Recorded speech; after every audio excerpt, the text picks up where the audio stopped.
Hello everyone, this is Shreya Pandey and I welcome you all to the Law Ed channel.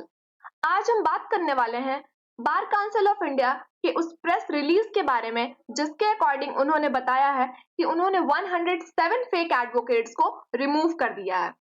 तो fake advocates क्या होते हैं, किस तरह से उन्हें सर्टिफिकेट्स मिल जा रहे हैं, बार काउंसिल ऑफ इंडिया के पास ऐसी क्या पावर है जिस वजह से वो रिमूव कर सकते हैं किसी एडवोकेट को, और सुप्रीम कोर्ट का इस पर क्या कहना है, इन सारे बातों के बारे में हम इस वीडियो में डिस्कस करने वाले हैं। तो चलिए स्टार्ट करते हैं। अभी 2 दिनों पहले बार काउंसिल ऑफ इंडिया ने एक प्रेस रिलीज करा जिसके अकॉर्डिंग उन्होंने बताया कि उन्होंने 107 फेक एडवोकेट्स को from Delhi roll of advocates remove कर दिया है। और ये रिमूवल करा है उन्होंने as per the rule 32 of the bar council of India certificate and place of practice verification rules 2015। और इस रूल के अकॉर्डिंग उन्होंने अभी तक थाउजेंड्स ऑफ एडवोकेट्स को रिमूव कर दिया है सिंस 2019। जी हाँ, ये 2019 से अब तक का अगर आंकड़ा देखा जाए तो उन्होंने हजारों फेक एडवोकेट्स को रिमूव कर दिया है because of forge certificates and misrepresentation.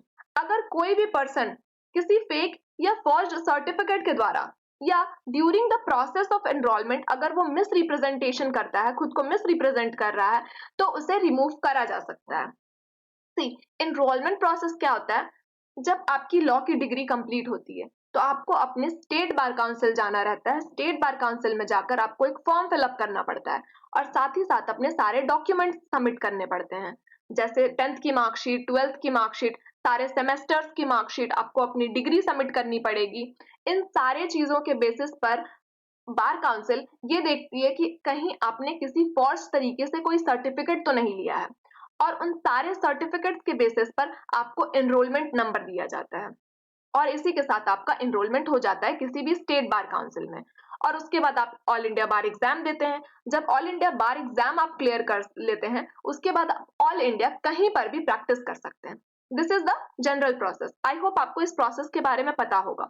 यहाँ पर मैं बात कर रही हूँ फेक एडवोकेट्स के बारे में, जो किसी फॉर्ज तरीके से या फेक तरीके से एक सर्टिफिकेट ले लेते हैं या फिर खुद को मिस रिप्रेजेंट कर देते हैं ड्यूरिंग द एनरोलमेंट प्रोसेस।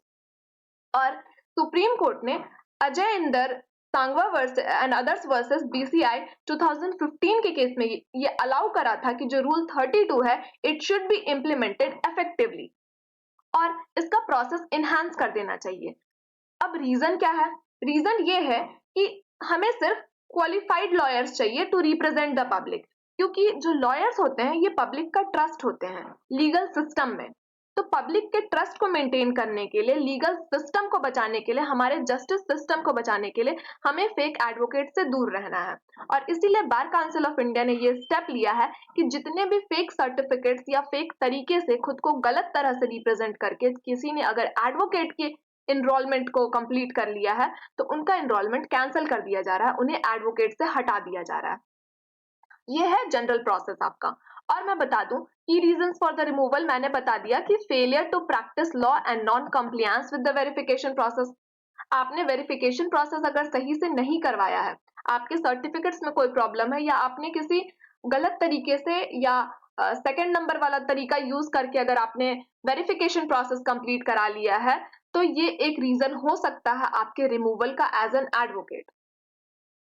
और ये एक अमेंडमेंट आया है रूल 32 में ऑन जून 2023 और इसके द्वारा ये जो रिमूवल प्रोसेस है इसे और एफिशिएंट कर दिया गया है। अब और भी आसानी से वेरिफिकेशन प्रोसेस के जरिए हम एडवोकेट्स को, मतलब बार council of India fake advocates को रिमूव कर सकती है। और सुप्रीम कोर्ट के ऑर्डर ने इसे स्ट्रेंथन कर दिया है। ये rule implementation of 32 facilitating the quicker identification of fraudulent activities, fraudulent advocates, alright, fraudulent advocate. तो सुप्रीम कोर्ट के ऑर्डर के अकॉर्डिंग इस बात को और स्ट्रेंथन कर दिया गया है और ये देखा जा रहा है कि हम क्विकली आइडेंटिफाई कर सकते हैं कि कौन एडवोकेट फेक है, कौन सा एडवोकेट जेन्युइन है। और इसी बेसिस पर बार काउंसिल ऑफ इंडिया रिमूव करते जा रही है और ये माना जा रहा है कि इन फ्यूचर भी कई सारे एडवोकेट्स को रिमूव करा जा सकता है अगर उन्होंने फेक तरीके से या फिर फॉर्ज्ड तरीके से या खुद को मिस रिप्रेजेंट करके कोई भी एनरोलमेंट के दौरान अगर खुद को मिस रिप्रेजेंट करके उन्होंने एडवोकेट का टैग लिया है। ठीक है। और कंटिन्यूअस इन्वेस्टिगेशन हो रहा है as per the bar council and high powered committee की वजह से हम रिमूवल देख पा रहे हैं। और ये मान के चलिए कि आगे भी ये कंटिन्यूअस इन्वेस्टिगेशन चालू रहने वाली है, जिस वजह से जितने भी फेक एडवोकेट्स हैं उन्हें रिमूव कर दिया जाएगा, क्योंकि हमें एक पब्लिक ट्रस्ट बिल्ड करना है इन द लीगल सिस्टम। इसीलिए बार काउंसिल का ये मानना है कि सिर्फ क्वालिफाइड लॉयर्स होने चाहिए जो कि पब्लिक को रिप्रेजेंट कर रहे हो, क्योंकि हमारे जुडिशियल सिस्टम में जिस तरह से पब्लिक का ट्रस्ट बना हुआ है, उसी तरह से एडवोकेट्स में भी ट्रस्ट होना जरूरी है, because advocates are the part of the judicial system. और साथ ही साथ कई सारी यूनिवर्सिटीज ने भी ये बात स्टेट बार काउंसिल से कह दी है कि they are uncovering more fake advocates during the process of scrutinising academic degrees.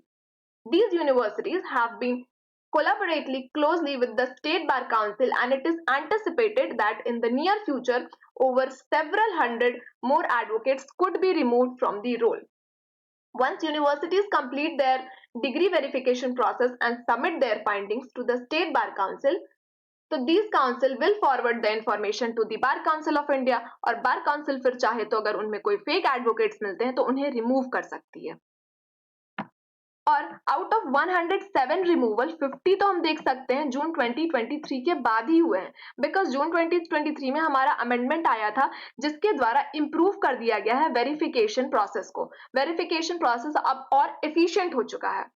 तो bar council of India is committed to maintaining the qualified and practising roll of the advocates. Bar council का तो ये work है कि वो maintain करें qualified and practising roll of the advocates, और इसीलिए वो इतना कॉशियस रह रहे हैं। इसी के साथ हम अपने इस लेक्चर को कंप्लीट करते हैं। आई होप आपको कई सारी नॉलेज पता चली होगी, आपको बार काउंसिल ऑफ इंडिया का प्रोसेस समझ आया होगा, और साथ ही साथ सबको ये बात का ध्यान रखना है सारे बच्चों को कि आप किसी भी तरह से किसी भी फेक प्रोसेस में कभी भी ना पड़ें। आप अपने सारे सर्टिफिकेट्स को सही रखिए, अपने जेन्युइन प्रोसेस के थ्रू एनरोलमेंट करवाइए और एडवोकेट बनिए। मिलते हैं नेक्स्ट वीडियो में। Thank you.